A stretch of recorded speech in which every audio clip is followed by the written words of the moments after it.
امریکہ اور ایران کے درمیان ہونے والا امن معاہدہ مشرق وسطیٰ کی سیاست کا رخ شاید بدل دے، لیکن کیا یہ معاہدہ اسرائیلی وزیر اعظم بنجمن نیتن یاہو کے 30 سالہ اقتدار کا دھڑن تختہ کرنے بھی جا رہا ہے؟ کیونکہ اصل مسئلہ اب ایران نہیں ہے بلکہ خود نیتن یاہو بن گیا ہے۔ فوجی کمانڈو سے اسرائیل کے وزیر اعظم کے سفر میں نیتن یاہو کا دامن جنگی جرائم سے داغدار ہے۔ 1996 میں پہلی بار وزیر اعظم بنا، مگر 99 میں اپنے ہی سابقہ کمانڈر سے یہ ہار گیا۔ اقتدار میں دوسری بار پھر واپسی سال 2009 میں ہوئی جب وہ دوبارہ وزیر اعظم منتخب ہوا۔ اس کے بعد 2013 میں تیسری بار، 15 میں چوتھی بار وزیر اعظم بنا۔ 2020 میں جب بنجمن نیتن یاہو نے 5ویں بار وزیر اعظم کا حلف لیا تو اس کے خلاف دھوکہ دہی اور کرپشن کے مقدمے کی کارروائی شروع ہو گئی۔ نیتن یاہو کے خلاف 2016 سے مبینہ بدعنوانی کی تحقیقات جاری ہیں، جبکہ 2019 میں اس پر رشوت ستانی، دھوکہ دہی اور خیانت کے تحت 3 مقدمات درج ہو گئے۔ الزام یہ ہے کہ اس نے امیر کاروباری شخصیات سے تحفے وصول کیے اور ذرائع ابلاغ میں مثبت کوریج کے عوض انہیں مراد دی۔ صدر ٹرمپ سے تعلقات اور جنگ کا کارڈ کھیل کر نیتن یاہو سزا سے بچتا رہا ہے، مگر غزہ پر بمباری، لبنان میں فوجی کارروائیاں اور ایران کے ساتھ کشیدگی بڑھانے والے نیتن یاہو کا وقت اب ختم ہو رہا ہے، جسے اب 3 مشکل چیلنجز کا سامنا ہے۔ اسرائیلی پارلیمنٹ نے ایک ابتدائی ووٹنگ میں 120 میں سے 110 ووٹوں سے پارلیمنٹ تحلیل کرنے کا جو بل ہے اس کی منظوری دے دی ہے۔ بل کی حتمی منظوری کے بعد 90 دن کے اندر انتخابات ہوں گے۔ اپوزیشن اسے 7 اکتوبر، وہ دن کہ جب حماس نے حملہ کیا تھا، 7 اکتوبر کے انتخابات قرار دے رہی ہے۔ عوام سیکیورٹی ناکامیوں کا حساب بھی مانگنے جا رہی ہے اور ساتھ ہی ساتھ جو کرپشن چارجز ہیں وہ بھی ان کا پیچھا کریں۔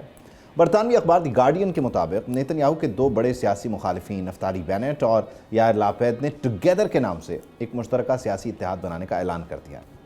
ایک سابق فوجی سربراہ ہیں گاڈی آرزیکوٹ، ان کو بھی اس اتحاد میں شامل ہونے کی دعوت دی گئی ہے۔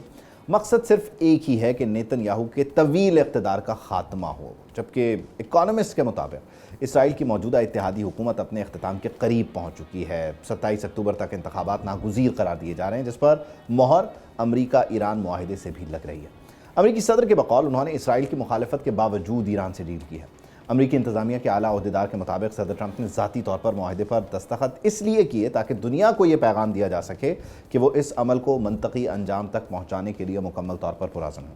نائب صدر جے ڈی وینس مختلف امریکی ٹی وی چینلز پر اس معاہدے کا دفاع کر رہے ہیں۔ امریکی نائب صدر نے وضاحت دی ہے کہ ایران کو تعمیر نو اور ترقیاتی منصوبوں کے لیے 300 ارب ڈالر تک کا فنڈ جو ہے وہ خلیجی اتحادی ممالک کی جانب سے بعض شرائط کے تحت انویسٹمنٹ کی صورت فراہم کر دیا جائے۔ سوال یہی ہے کہ یہ معاہدہ ایران کی فتح ہے، اسرائیل میں رجیم چینج کا باعث بھی بننے جا رہا ہے، یا واقعی نیتن یاہو اب جب وہ نئے دوبارہ الیکشنز جو ہیں ان کو لڑنے کا ارادہ ظاہر کر چکے ہیں اور اس معاہدے سے انہوں نے متعلق اپنا رد عمل بھی دے دیا ہے، لیکن کیا واقعی نیتن یاہو کا وقت ختم ہو گیا ہے؟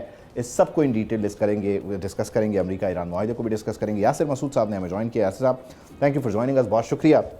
ڈیفینیٹلی امریکہ ایران والا جو کانٹیکسٹ ہے اس کے بہت سارے پہلو ہیں، اس کو ہم ڈسکس کرتے ہیں، لیکن اسرائیل کے لیے تو یہ معاہدہ ہو جانا، وہ معاہدہ کیسے ہوا، امریکہ نے کیا اچیو کیا، ایران نے کیا اچیو نہیں کیا، کیا اچیو کر لیا، یہ بحث الگ، لیکن جب یہ دونوں ایگریڈ اپون معاملات پہ ہاتھ ملائیں گے سوئٹزرلینڈ میں، تو بنیادی طور پر اسرائیل تو پھر کہیں نہیں رہا اس ساری سچویشن میں۔ اس کے لیے تو مطلب نیتن یاہو کے لیے تو اس میں صرف اور صرف شکست ہی ہے۔ جی بہت شکریہ عبید، آپ نے مجھے مدعو کیا ہے اس امپورٹنٹ ڈسکشن کے لیے، کیونکہ ابھی اگر ہم دیکھتے ہیں، ہم یوزولی کہتے ہیں کہ وار جو ہے نا وہ ہمیشہ مس کیلکولیشنز کے اوپر بیس کرتی ہے، اور ہم نے دیکھا جس طرح امریکہ اور اسرائیل دونوں نے میسیولی مس کیلکولیٹ کیا ایران کی ریزیلینس کو، ایران کی ملٹری اسٹریٹجی کو، ایران کی اسٹریٹجک پوزیشننگ کو، اور ایران کی پولیٹیکل ول کو بھی۔ تو بائی آل مینز دیکھیں، جب وار ہوتی ہے یا جنگ ہوتی ہے تو اس کے آبجیکٹیوز ہوتے ہیں، اور اگر جب جنگ اختتام پہ جاتی ہے تو وہ پھر اس سے پرکھا جاتا ہے کہ جیتا کون ہے، اور وہ بالکل صاف نظر آتا ہے کہ آبجیکٹیوز جس کے لیے وار کی گئی اس میں کتنے اچیو ہوئے۔ اگر ہم دیکھیں ایران کے پوائنٹ آف ویو سے، ایران مزید مضبوط ہو کے ابھرا ہے، اور یہی سوال جو ہے وہ امریکن پبلک بھی کر رہی ہے، اور دنیا کے جو بڑے اینالسٹس ہیں وہ بھی یہ پوچھ رہے ہیں کہ آبجیکٹیوز اگر تھے ایران کے خلاف، جیسے کہ ریجیم چینج، جیسے کہ ایران کو مزید کمزور کرنا، جیسے کہ ایران کی ملٹری کیپیبلٹی کو